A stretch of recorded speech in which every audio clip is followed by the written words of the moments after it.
Yop tout le monde, c'est Julien de Phasmaniac. J'espère que vous allez bien. Écoutez, moi ça va nickel. Vous ne voyez pas mon visage, vous entendez ma voix, c'est normal. Aujourd'hui, je suis en spécial interview, et oui, comme à la radio, avec monsieur Dimitri Quesnel. Alors, pour le décrire, on va dire que c'est un Suisse, donc un très très proche cousin, hein. Voilà, il a 19 ans, il est parti à l'aventure tout seul, ou pas tout à fait en fait, avec un ami à Madagascar pour un gros projet en tout cas. Il est avec nous ce soir. Comment tu vas, Dimitri? Alors moi ça va super bien, merci beaucoup de m'accueillir comme ça, c'est très sympa et salut tout le monde. Alors écoute Dimitri, j'ai voulu te prendre en interview parce que c'est vrai que j'avais regardé un petit peu sur Facebook notamment, hein, ton projet, voilà, et j'étais pas du tout au courant. J'ai vu ça comme ça en naviguant un peu sur le Facebook et j'ai remarqué donc que tu étais parti à Madagascar pour un projet bien spécifique avec un ami. Donc toi, tu as 19 ans, donc un peu jeune hein, quand même pour partir. Est-ce que tu n'as pas eu trop peur de partir comme ça d'aventure dans un pays étranger aussi loin? Alors non en fait j'ai pas eu peur, je suis parti donc avec un ami Luca Orsini et c'est vrai que c'était une idée qu'on avait depuis un bon moment. On avait très envie de partir à Madagascar parce que on a vu un peu, ouais, je sais pas, tout au long de notre jeunesse, on a vu des informations sur Madagascar. On a ensuite regardé des documentaires, des films, et puis c'est un pays qui nous a, qui nous a vite bien passionnés. Et puis c'était un peu un rêve comme ça d'aller un jour à Madagascar. Et puis on s'est dit, on avait, je crois, même pas 17 ans, et on s'est dit, il faudrait qu'on monte un projet, qu'on fasse quelque chose.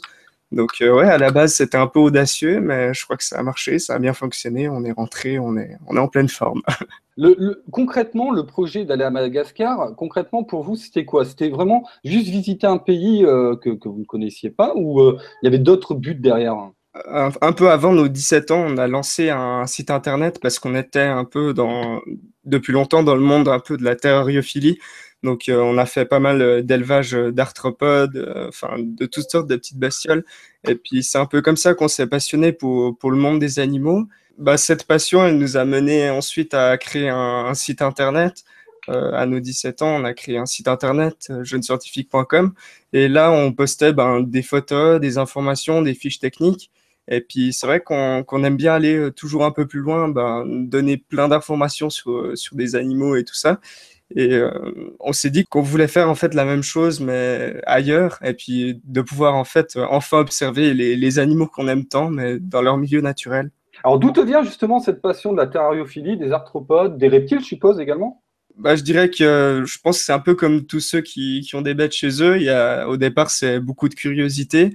Et puis au final, on est pris dans le truc. Et puis ça devient une passion. Ça prend beaucoup de temps. Et puis ça demande d'être impliqué, d'être minutieux. Et puis je pense que c'est quelque chose d'extrêmement intéressant. Et puis qui nous permet de se rapprocher d'animaux dont on n'aurait pas pu se rapprocher dans la nature, je sais pas, près de chez nous en sortant, en faisant une balade dans la forêt. Et puis c'est souvent des animaux exotiques qu'on trouve magnifiques. Oui, en fait, c'est rencontrer un peu l'inconnu ou rencontrer en tout cas des espèces que vous voyez sur Internet ou que vous élevez vous-même, mais en tout cas dans leur milieu naturel, je trouve. C'est ça le but au départ.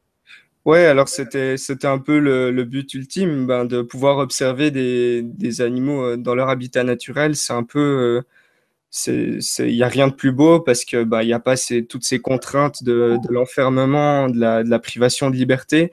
Et puis finalement, les animaux à la terre naturelle, c'est ce qu'il y a de plus important, enfin de plus intéressant à observer. Et c'est vrai que un pays comme ça inconnu, c'est tout de suite plus excitant. C'est l'aventure, quoi. Donc, pour démarrer, hein, d'accord, tu prends l'avion, je suppose, hein, tu vas pas en vélo.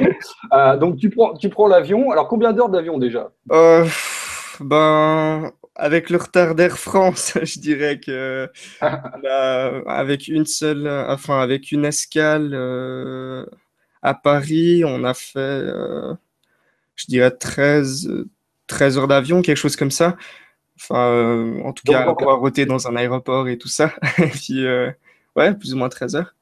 quand on atterrit à Madagascar, il y a tout de suite quand même un gros choc culturel. C'est vrai qu'on voit des choses qu'on n'est pas habitué à voir, ou bien, enfin, qu'on est habitué à voir à la télé, mais pas forcément habitué à sentir, à ressentir, vu que quand on arrive à Madagascar, rien que l'aéroport, ben, on sent que c'est l'Afrique, quoi.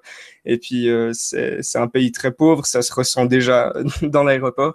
Et puis, c'est vrai que bah là, on est atterri de nuit, donc ça fait tout de suite un petit peu plus lugubre aussi quand on entre dans la capitale, Antananarivo. Et puis, c'est vrai que c'est, c'est triste comme ville parce que c'est une sorte de grande favela. Il y a 4 millions de personnes qui sont entassées là-dedans sans vraiment avoir de travail. Et puis, ouais, c'est un peu la misère. En tout cas, c'est pas très agréable à regarder. Ça fait un choc. Ouais, beaucoup de Donc, tristesse, je dirais. alors, je me suis un peu renseigné, c'est vrai, j'étais un peu sur ta page Facebook, tout ça, pour voir un peu comment ça s'était déroulé, ton voyage. Et c'est vrai que, apparemment, tu as été assez déçu de la déforestation. On est parti en voiture, on est allé dans la première réserve à Ranomafana. C'est un petit village paumé au milieu de la forêt. Et là, c'est vrai que pendant notre trajet jusqu'à cette première forêt, on a été vraiment très impressionnés parce que, ben, en fait, on voyait pas de forêt. Et ben, on a vu on savait déjà qu'il y avait des problèmes importants de déforestation, mais à ce point-là, on pensait pas. Et c'est vrai que quand on fait les trajets entre les réserves, entre les différentes forêts, on voit presque pas de forêt. Et puis c'est vraiment, ouais, c'est dénaturé, tout a été brûlé. Et, ouais, c'est triste. Madagascar, c'est quand même un icône de la biodiversité. Et puis, c'est vrai que je pensais que c'était quand même encore un peu mieux conservé que ça. Et finalement, les rares endroits où il y a de la forêt, des endroits qui doivent absolument être protégés, ben, c'est des endroits, c'est des tout petits endroits par rapport à la surface du pays. Et c'est vrai il y a pas mal d'endroits maintenant qui ont été brûlés et qui ne servent plus à rien, entre guillemets, vu qu'il n'y a même pas assez de personnes pour y habiter. Et puis, c'est des endroits où ouais, enfin, même si la terre est riche à Madagascar, enfin, une forêt de 15 000 hectares qui brûle, on va pas faire un chandri de 15 000 hectares. Enfin, une rizière de 15 000 hectares. Donc, toi, tu étais accompagné d'un guide, je suppose. Alors, oui, on était constamment en fait avec des guides dans les réserves. D'ailleurs, c'est obligatoire. On peut avoir des amendes assez salées si on y va, si on y va seul. Donc, enfin, ça dépend des endroits, mais on va dire que dans la mesure du possible, il faut toujours avoir un guide local. Et c'est souvent en fait des gens du village qui habitent à côté. Donc, le guidage, c'est souvent le revenu principal pour les villageois. En tout cas, par exemple, à Ranamafana, il y a 67 guides qui sont rémunérés comme ça. Et puis, quand on voit la taille du village, ça fait vite, ça fait vite une bonne partie de la population. Et donc, on était souvent avec des guides et aussi avec des pisteurs parce que, en fait, le principe, c'est que ben, le guide reste près de nous, dans un petit rayon. Et puis, les pisteurs, eux, vont plus loin. Et puis, ça arrive que en fait, ils vont regarder la qualité de la route plus loin, ou bien s'ils trouvent déjà des animaux, ou bien des groupes de lémuriens. C'est souvent des gens assez habiles qui ont des très bons yeux, ou bien ils viennent vers nous, puis ils disent, ah, là-bas, on a trouvé quelque chose, etc. Donc, pour les mammifères et puis les reptiles, c'est pratique d'avoir des pisteurs. Mais sinon, rien que nous, avec nos yeux, nos propres yeux et le guide, ben, on voit déjà beaucoup de choses. Ouais, donc malgré la déforestation, tu as quand même vu pas mal d'espèces. Voilà, tu as pu quand même observer pas mal Oui, oui. Alors, d'animaux, quoi. c'est clair que malgré la déforestation, le peu de forêts qui restent, c'est des forêts incroyables. Ça, on ne peut pas le nier. Après, c'est vrai que dans Et c'est l'ensemble, vrai que c'est dommage qu'il y ait la déforestation, sinon on aurait ça partout finalement. Donc, ouais, c'est ça. Il y a quelques années, enfin, quelques dizaines d'années, on avait ça un peu partout. Et puis, il y a des espèces qui disparaissent chaque année à Madagascar, et c'est ça qui est triste, quoi. toi, est-ce que tu mènes des actions justement contre ça, contre la déforestation? Ben, le but du projet, c'était aussi ben, de parler de la biodiversité de Madagascar, aussi dans le but indirectement de la protéger, vu que si on peut en parler, si on peut dire à quel point elle est belle, ben, ça contribue aussi à lui faire un coup de pub à cette forêt et à dire aux gens que voilà, là-bas, il y a quelque chose à protéger, il faut commencer à se bouger un petit peu. Et ça, c'était un but aussi pour nous. Ensuite, personnellement, je fais partie, par exemple, de l'association, enfin, du groupe VVF. Et là, ben, avec les cotisations et tout ça, ça contribue aussi indirectement à la protection des forêts. Et il me semble que VVF est d'ailleurs assez actif à quelques endroits de Madagascar. D'accord, donc tu mènes quand même des actions à côté pour empêcher ça, et bon, je trouve ça vraiment cool. Alors moi, ce qui m'impressionne quand même, tu as 19 ans, enfin tu vas avoir 19 ans, Ouais, ton pote à quel âge? il va aussi bientôt avoir 19 ans. Voilà, il va avoir 19 ans, et vous êtes parti comme ça à l'aventure, vos parents l'ont bien accepté quand même que vous partiez comme ça Alors oui, nos parents enfin, c'est clair que c'est un long processus vu que l'organisation de tout le voyage a duré Bah, au moins un justement, an et parle-moi un demi. petit peu de l'organisation. Comment ça s'organise un voyage comme ça, à la recherche justement d'espèces, tout ça, dans les forêts de Madagascar, tout seul ou à deux? Tu me fais penser un petit peu à Man vs Wild, tu sais, le mec qui part comme ça. Bon, voilà. Est-ce que Ouais. toi aussi tu as mangé du chameau? Tu me diras, il n'y a pas de chameau là-bas. Alors, explique-nous un petit peu justement comment ça s'organise, et puis après on rentrera un peu dans le vif du sujet, justement sur les espèces que tu as pu observer là-bas. Alors, je dirais que pour l'organisation, enfin, c'est pas facile à expliquer parce que c'est quelque chose qui s'étale sur une longue période. Mais on va dire que déjà, pour un projet comme celui-là, il faut déjà faire le pas. Donc, il faut déjà avoir l'idée. Et puis, bah, ça, c'est parti d'un rêve à la base. On ne pensait jamais pouvoir réaliser ça autant rapidement. Et puis, on s'est dit, allez, on se lance. Donc, je dirais que la première étape, c'est de se lancer dans quelque chose. Et ensuite, ben, ça devient compliqué parce que quand on lance quelque chose comme ça, on n'a pas grand-chose. On n'a pas beaucoup de... Enfin, on n'a pas beaucoup de matière à travailler, en fait. Et puis, ben, là, il faut commencer à chercher des informations, à creuser, etc. Donc ensuite, un élément important, je dirais, dans l'émission, enfin pas dans l'émission, dans l'organisation du voyage, c'était de trouver en fait un livre pour les voyageurs intéressés par Madagascar. Donc on est parti sur l'édition Lonely Planet.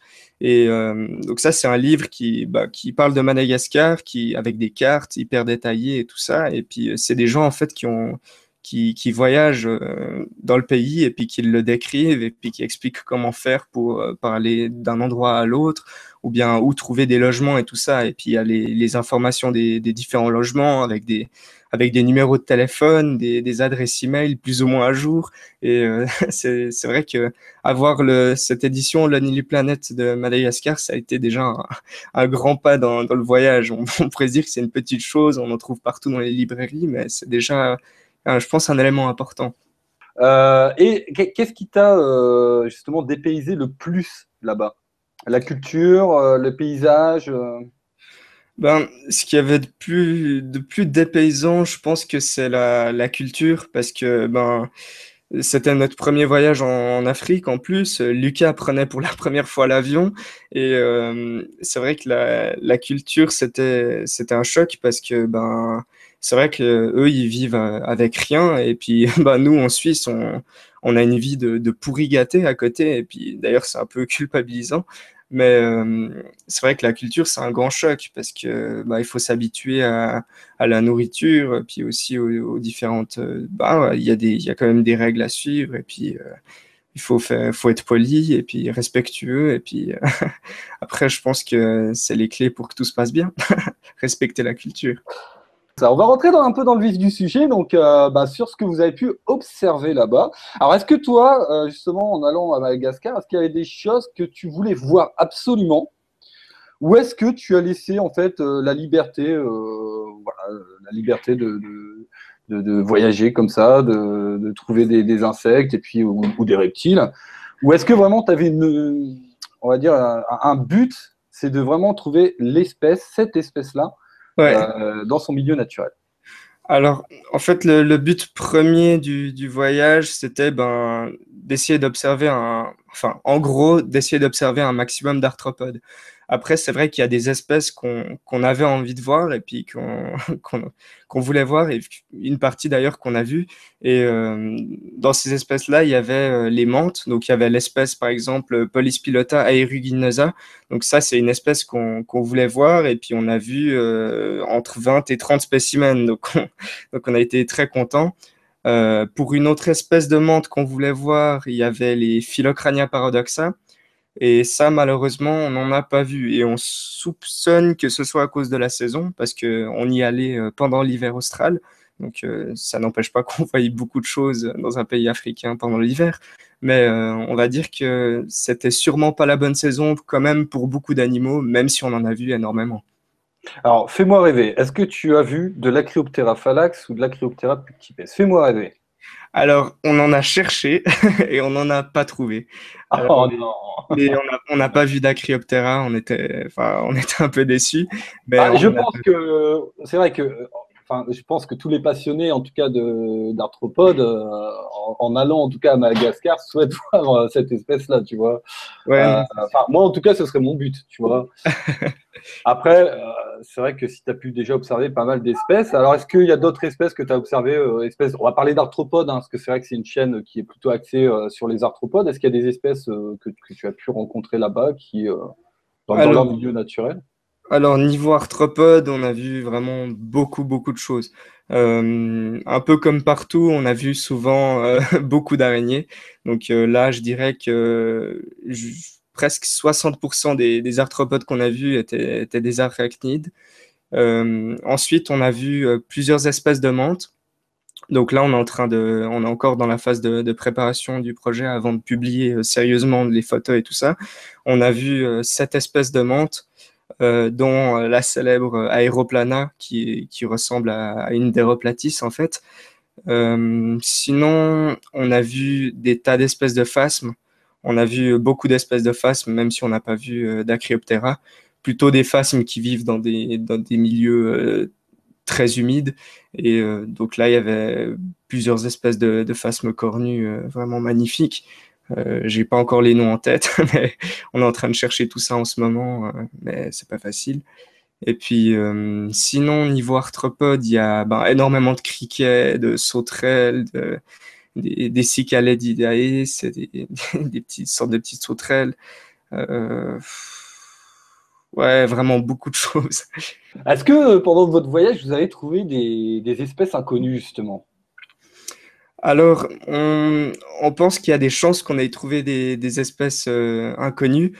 On a en fait, on regarde ces derniers jours nos photos et puis on essaie de les identifier. On a trouvé pas mal d'études et puis aussi des bouquins où il y a pas mal de bêtes qui sont recensées à l'intérieur.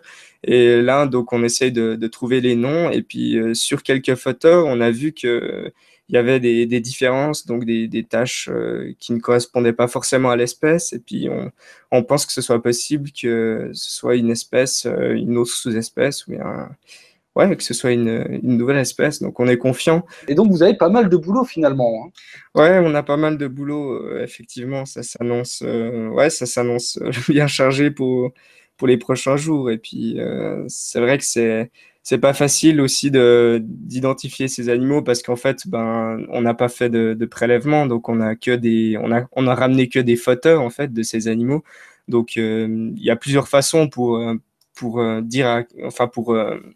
montrer au monde scientifique qu'on a trouvé une nouvelle espèce. Maintenant, la façon numéro une pour découvrir des espèces, c'est de faire une analyse génétique. Donc, avec l'analyse génétique, on est sûr, on sait que ça, c'est un code génétique qui est un peu différent, on l'a encore pas eu, ça, c'est une nouvelle espèce. Après, Ouais. nous, on ne pourra pas prouver ça avec une analyse génétique. Donc, on est obligé d'apporter des preuves visuelles et que c'est une nouvelle espèce. Donc, c'est sûr que beaucoup va se baser sur la photo. S'il n'y a pas assez de preuves sur la photo, ma foi, voilà. Ouais. Et donc, vous n'aviez pas les autorisations pour prélever directement. Alors, on n'a pas fait d'autorisation avec un musée pour prélever ou comme ça. Le but, c'était vraiment principalement de faire un reportage photo. Et puis, on pensait pas aussi trouver des nouvelles choses. Donc, même si, voilà, on était ouvert à ça aussi. Et donc, pour répondre à ma question, parce que t'as pas répondu là tout à l'heure, tu as mis combien de temps? Donc, c'est 1 an et demi hein, pour organiser ce voyage, c'est ça? Oui, 1 an et demi, ouais, plus ou Alors, moins. Quel conseil justement tu donnerais à ceux qui écoutent là et qui souhaiteraient justement se rendre dans des pays comme ça? Alors moi je pense notamment à la Malaisie par exemple, un pays où j'aimerais bien me rendre.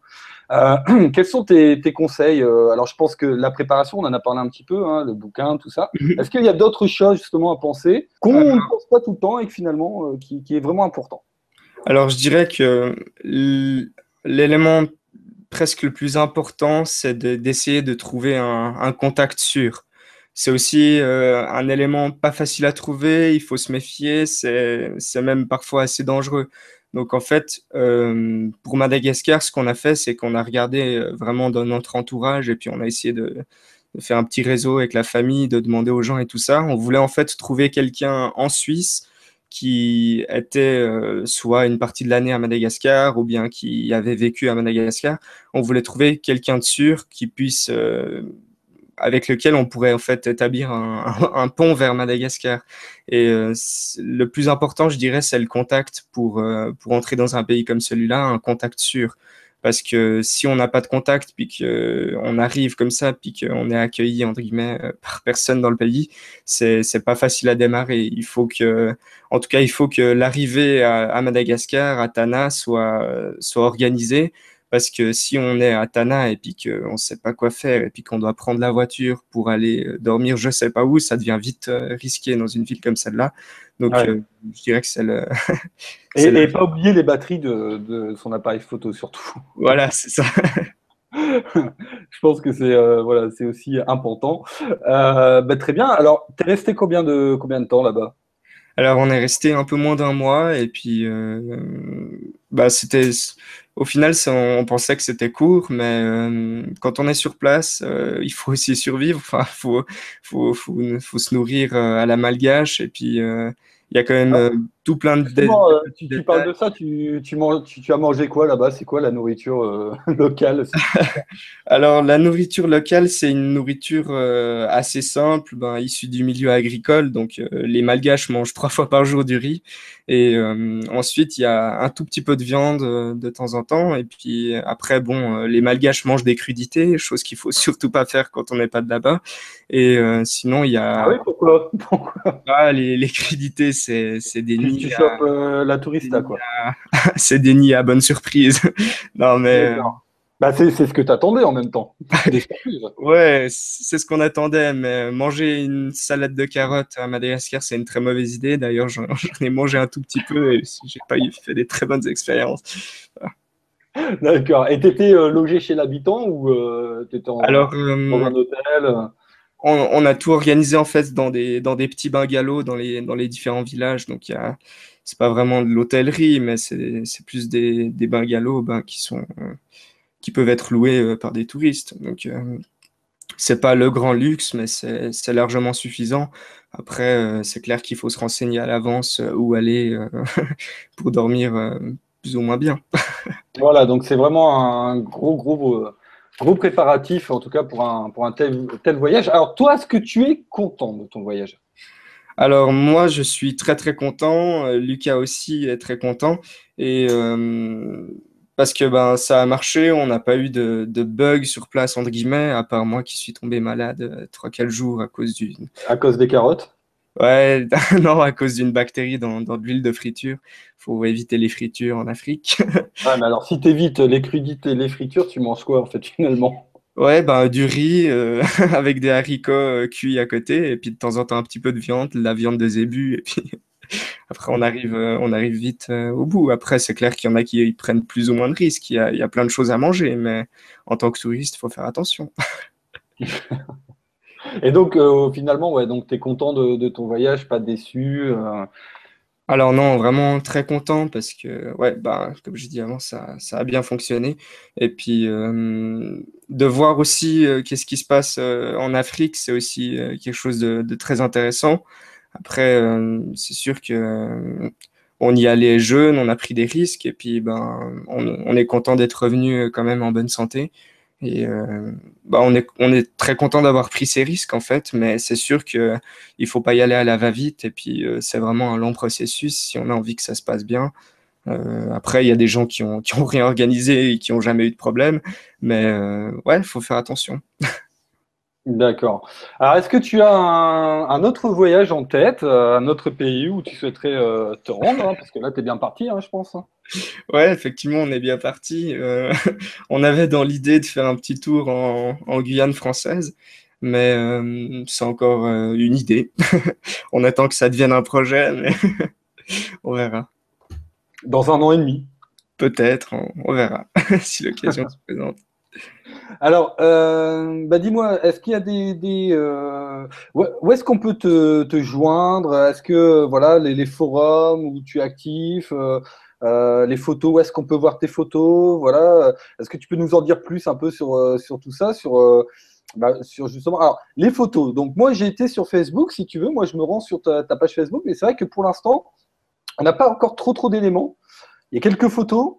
Mais personnellement, j'aimerais voir la suite. Donc déjà, est-ce que tu peux nous donner un forum, une page Facebook où bah, les personnes intéressées justement pour regarder votre projet, pour suivre votre projet en tout cas, puissent s'y rendre. Et puis, quand est-ce que tu vas nous donner un peu plus d'informations sur tout ça? Alors là, on finit gentiment de préparer les photos, donc on va garder une sélection pour un roman photo qu'on aimerait concevoir. Et puis, une partie des photos sera publiée sur notre site internet www.jeune-scientifique.com avec un seul S au milieu. Et puis, sur notre page Facebook aussi que vous pourrez trouver enfin, assez facilement via notre site internet. Ensuite, Lucas et moi, on poste aussi nos photos sur nos pages Flickr. Je ne sais pas si vous connaissez, mais c'est assez Ouais, agréable pour poster les photos. Et puis, sinon, les forums sur lesquels on est actif, donc Lucas est actif sur pas mal de forums de grenouilles, d'amphibiens. Moi, je suis actif pour nous, pour à notre nom, en fait, je suis actif sur Fanatic Mantis, qui est, je trouve, un très très bon forum pour les mentes religieuses. Et puis, ouais, sinon, on essaye de poster un peu partout, en fait. On envoie des mails à notre liste d'abonnés. Et puis, aussi, on publie quelques photos sur Twitter. Enfin, on essaye d'être un peu partout. donc, eh ben, écoutez, vous retrouvez en tout cas toutes les informations du voyage. Et puis donc, comme tu nous l'as promis, un roman photo, on l'attend, hein, d'accord, sur jeunescientifique.com. Également la page Facebook, donc jeunescientifique.com. Vous retrouvez Dimitri sur le forum, comme tu l'as dit, Fanatics Mantis, qui est un très très bon forum d'ailleurs, comme tu l'as précisé. C'est vrai que très bon forum pour ceux qui veulent se lancer dans la monte, c'est plutôt bien. Et puis, écoutez, je vais mettre tout ça dans la description, hein, Dimitri. Voilà, donc tous ceux qui veulent voir les photos, je mets tout ça dans la description juste en dessous de la vidéo. J'étais en train de faire le geste, tu sais, je suis tellement habitué à être à l'écran que j'étais en train de faire le geste avec mes bras juste en dessous. Et écoute, en tout cas, je te remercie de cette interview, c'était vraiment, vraiment sympa. On Ouais, voit que tu as pris plaisir quand même lors de ton voyage. Et puis également, tu tires un peu la sonnette d'alarme au niveau de la déforestation, tout ça, parce que voilà, c'est voilà. quelque chose qui te porte à cœur. On le sent en tout cas. Ouais, c'est Euh, donc, ça fait plaisir. Écoute, je te laisse le mot de la fin.